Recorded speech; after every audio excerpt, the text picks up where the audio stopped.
শিরোনাম উপযোগবাদ। প্রেক্ষাপট ঐতিহাসিক।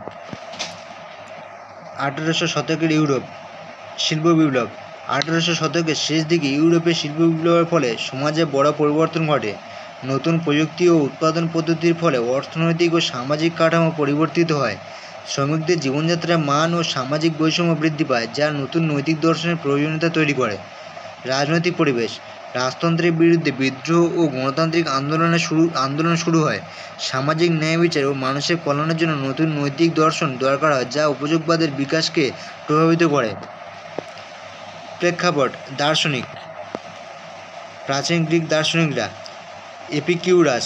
প্রাচীন গ্রিসের দার্শনিক এপিকিউরাস তাঁর চিন্তাধারায় সুখকে জীবনের সর্বোচ্চ উদ্দেশ্য হিসেবে দেখিয়েছিলেন। তিনি বলতেন, সুখ হলো আনন্দ ও কষ্টের অভাব। অ্যারিস্টটল সুখকে মানব জীবনের উদ্দেশ্য হিসেবে ভাবতেন, তবে তিনি বলেন যে সুখ কেবলমাত্র ভালো চরিত্রের ফল হতে পারে। মধ্যযুগের দর্শন। ধর্মীয় নৈতিকতা প্রাধান্য ছিল, যা মানুষের নৈতিক জীবনকে ধর্মীয় নীতি অনুযায়ী পরিচালিত করতে বলেছিল। তবে নতুন দার্শনিক চিন্তা ধর্মীয় সীমাবদ্ধতার বাইরে গিয়ে নৈতিকতার বিকল্প চিন্তার সন্ধান করেছিল। আধুনিক যুগ যুক্তি ও বিজ্ঞান। আধুনিক যুগে যুক্তি ও বিজ্ঞানকে গুরুত্ব দেওয়া হয়, যা নতুন দার্শনিক চিন্তাভাবনাকে বিকাশে সহায়ক হয়। এতে নতুন করে সামাজিক ও নৈতিক পরিবর্তনের জন্য নতুন দৃষ্টিভঙ্গি তৈরি হয়। উপযোগবাদের সংজ্ঞা। উপযোগবাদ মূলনীতি। উপযোগবাদ একটি নৈতিক তত্ত্ব যা বলে যে কোনো কাজ বা সিদ্ধান্তে নৈতিক মূল্যায়ন করা উচিত তার ফলাফল হিসেবে মানুষের সুখ বা দুঃখের ভিত্তিতে।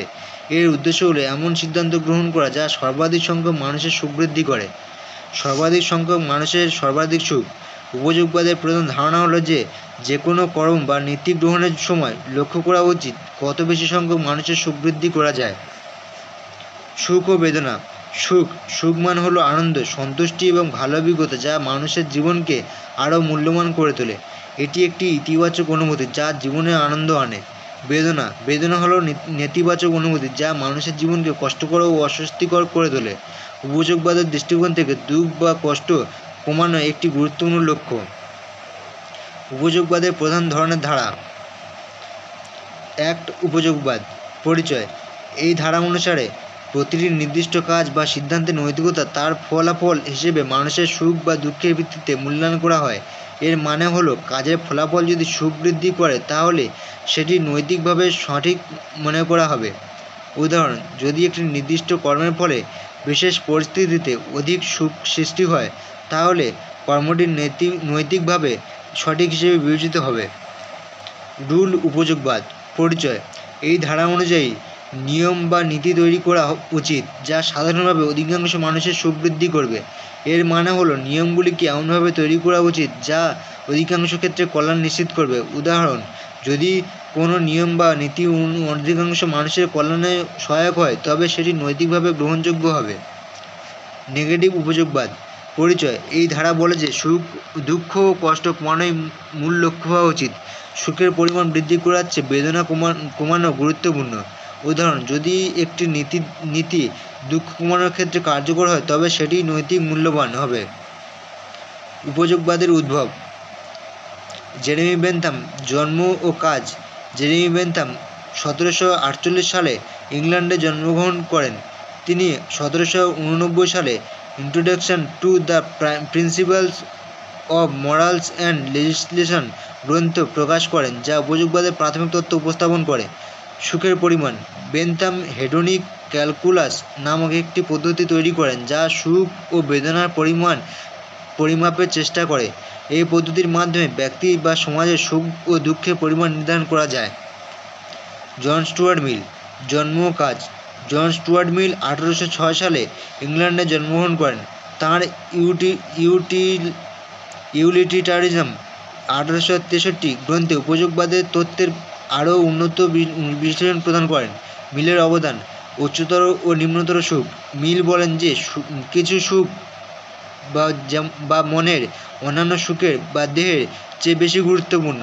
তিনি বিশ্বাস করতেন যে মানসিক সুখের গুরুত্ব শারীরিক সুখের চেয়ে বেশি। স্বাধীনতা। মিল ব্যক্তির স্বাধীনতার গুরুত্ব তুলে ধরেন এবং বলেন যে ব্যক্তির স্বাধীনতা থাকা উচিত যতক্ষণ না অন্যদের ক্ষতি করে। উপযোগবাদের প্রভাব। আইন প্রণয়ন। উপযোগবাদের প্রভাব আইন প্রণয়নে লক্ষ্য করা যায়। আইনগুলি এমনভাবে তৈরি করা হয় যা অধিকাংশ মানুষের কল্যাণ নিশ্চিত করে। এর মাধ্যমে সামাজিক ন্যায় বিচার এবং মানুষের সুখ বৃদ্ধির চেষ্টা করা হয়। অর্থনীতি। সামাজিক ন্যায় বিচার। উপযোগবাদের ধারণা অর্থনৈতিক নীতির ক্ষেত্রে সামাজিক ন্যায় বিচার প্রতিষ্ঠার একটি মাধ্যম হিসেবে ব্যবহৃত হয়। এটি বৈষম্য কমানোর জন্য এবং অধিকাংশ মানুষের কল্যাণ নিশ্চিত করার জন্য প্রচেষ্টা চালায়। রাজনীতি। গণতন্ত্র। উপযোগবাদ গণতান্ত্রিক ব্যবস্থায় নৈতিক ভিত্তি হিসেবে কাজ করে। এটি রাজনৈতিক সিদ্ধান্ত গ্রহণে মানুষের সুখ ও কল্যাণের প্রতি গুরুত্ব দেয় এবং গণতান্ত্রিক সিদ্ধান্ত গ্রহণ প্রক্রিয়া সহায়ক ভূমিকা পালন করে। উপযোগবাদের সমালোচনা। ব্যক্তিগত স্বাধীনতা। উপযোগবাদ কখনও কখনও ব্যক্তির স্বাধীনতা ও অধিকারকে কম গুরুত্ব দেয়। কিছু ক্ষেত্রে ব্যক্তির স্বাধীনতা ন্যায্যতার বাইরে চলে যেতে পারে। বিচার ও সমতা। উপযোগবাদ কিছু ক্ষেত্রে ন্যায্যতা ও সমতা উপেক্ষা করতে পারে। এটি কখনও কখনও সংখ্যালঘুদের অধিকার এবং সঠিক বিচারকে অবহেলা করতে পারে। সুখের পরিমাণ। সুখ ও বেদনার পরিমাণ একটি জটিল বিষয়। বিভিন্ন মানুষের জন্য সুখ ও বেদনার অনুভূতি ভিন্ন হতে পারে, যা একটি নির্দিষ্ট পদ্ধতির মাধ্যমে পরিমাপ করা কঠিন হতে পারে। উপসংহার। উপযোগবাদ একটি গুরুত্বপূর্ণ নৈতিক তত্ত্ব। উপযোগবাদ নৈতিক সিদ্ধান্ত, আইন, অর্থনীতি ও রাজনীতিতে গভীর প্রভাব ফেলেছে। এটি মানুষের সুখ ও কল্যাণের উপর জোর দেয় এবং সমাজে নৈতিক মূল্যবোধ প্রতিষ্ঠার চেষ্টা করে। বর্তমান প্রাসঙ্গিকতা। আধুনিক সমাজে উপযোগবাদের তত্ত্বের প্রভাব এখনও গুরুত্বপূর্ণ। এটি নৈতিক সিদ্ধান্ত গ্রহণ, আইন প্রণয়ন, অর্থনৈতিক নীতি ও রাজনৈতিক ব্যবস্থার প্রাসঙ্গিক ও কার্যকরী ভূমিকা পালন করে।